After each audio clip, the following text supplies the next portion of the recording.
Thank you for that, and I appreciate the introduction. The picture that we've got up here today is our Fortitude Gold project. You can see right at the beginning at the front there some pits that we did as a trial. Interestingly enough, 6 kilometres to the south is the Binder deposit, where is another potential mine. It's a granted mining tenement. The company itself, codes MAT. We've got approximately 358 million shares out on issue. Our current share price fluctuates between 6.2 and 6.5 cents. At 6.4 cents, we've got a market cap of $23 million. And I will argue, similarly to some of the speakers before me, it's far too cheap. There are many companies in this position on the ASX, and I guess the astute investor has to determine which has got the company that's got the best percentage to go up, best bang for buck. Our directors, there are 4 directors at Matsa Resources. We've added Mr. Ratha Kyaughamsiang. He's our managing director in Thailand. He has been on board now for about 9 years, but we're introducing him today, and that'll become fairly obvious in a minute why we're doing so. As suggested in our introduction, Matsa's had 2 significant developments.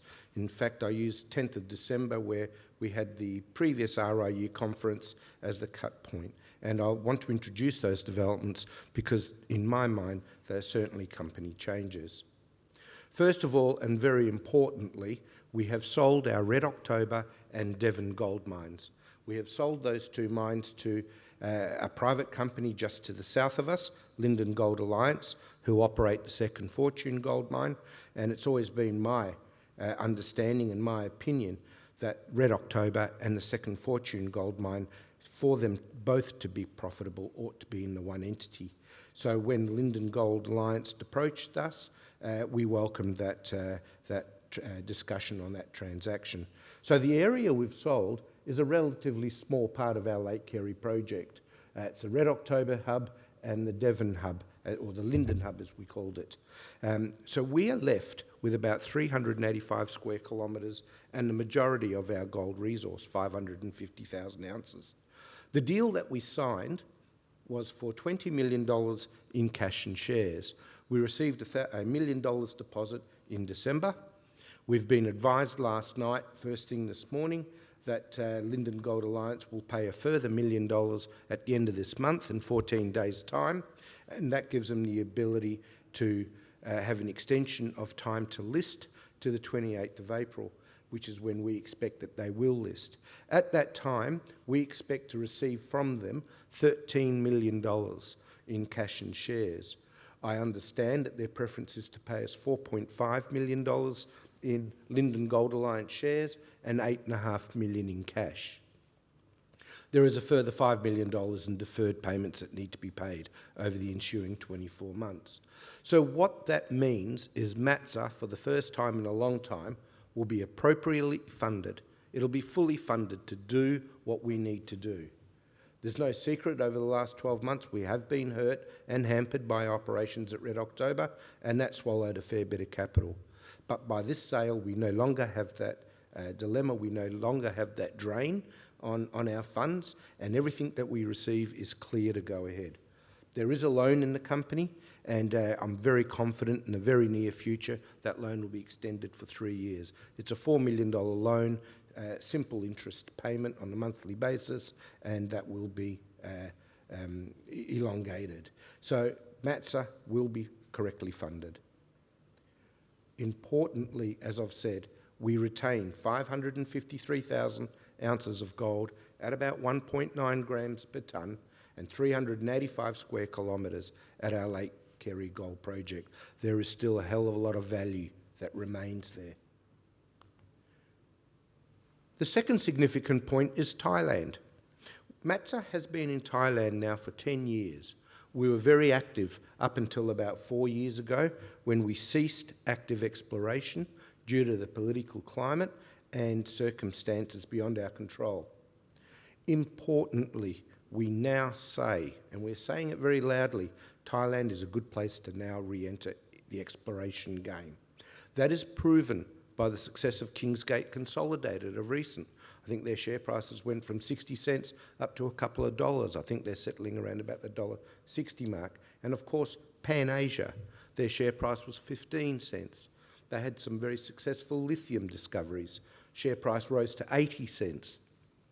Today they sit at about 58 cents.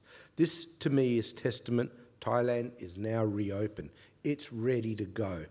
Now, since we've been there, we have kept our office, we have kept all of our staff, so in reality we have first mover advantage. And you will see what that means when I start talking about our tenements in a little bit. What it really means to Matsa is our valuation.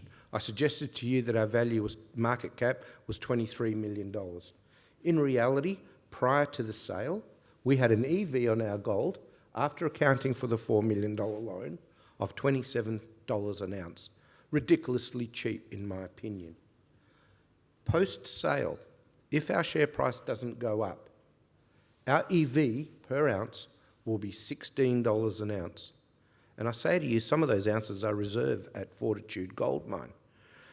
We've done a feasibility at Fortitude, and I'll touch bases on that in a minute. So the transaction we've completed represents a 237% premium to our current EV. Our share price has to be re-rated, and that's where I think it'll go. Importantly, there will be no dilution to existing shareholders if this transaction goes ahead. We've also furthermore said that should that transaction go ahead, we'll actually try and do an in-specie distribution of some of the Linden Gold Alliance shares that we will get.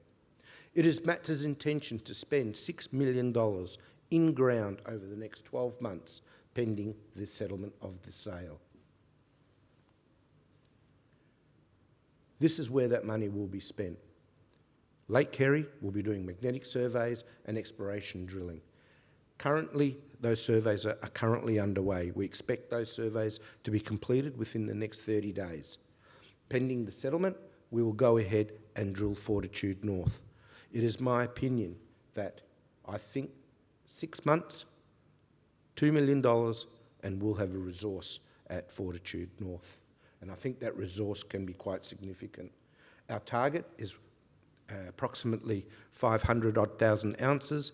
We've currently suggested there's 379,000 ounces at a couple of grams per tonne, and that could go as high as 600,000 ounces. We want to see if that's there. We expect it to be. We will also commence work in Thailand.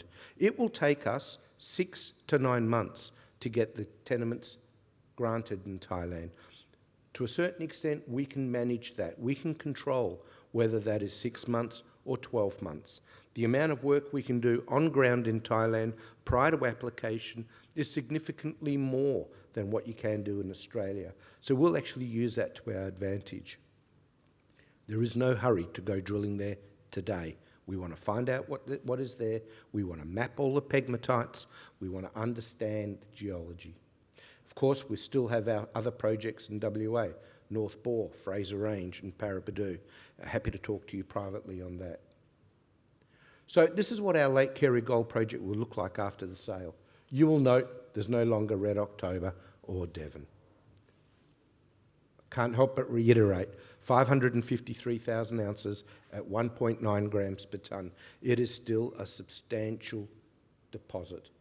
It is still potential for us to build our own mill and go ahead and start mining. We think that, as I said, we can find another 600 to another million ounces, and most of that sits at Fortitude North, where it's ready to be drilled. We've added some new tenements recently, Carmen, where we've got sampling rock chips at 13.7 grams per tonne. That'll also be a focus of our drilling in the near term. More importantly, we retain Fortitude. Currently, at $2,400 an ounce, Fortitude makes $95 million projected cash flow. At this morning's gold price of $2,600 odd, that figure blows out to closer to $130 million. This is ready to be mined today, fully granted, ready to go. The actual mine itself is a culmination or consolidation of the 3 trial pits that we did. It's fully permitted for the larger mine. We've already designed a tailings facility within our waste dump. We are currently working on treatment options, and our favourite is building our own plant, where we have already conducted a feasibility study, $55 million, to go ahead and build that. The transaction that we've just done gives us a valuation basis for Fortitude and gives us a good deposit. Fortitude North. This has got a little drilling to go through. We think, as I said, 6 months, a couple of $1 million, and the potential here is for between 380,000 and 600,000 ounces of excellent open pit grade. This in itself is a highly valuable mineralised zone that we hope to turn into an economic deposit. It has the potential to exceed our existing Fortitude gold mine resource. The exploration work that we will do will be centred Fortitude North, the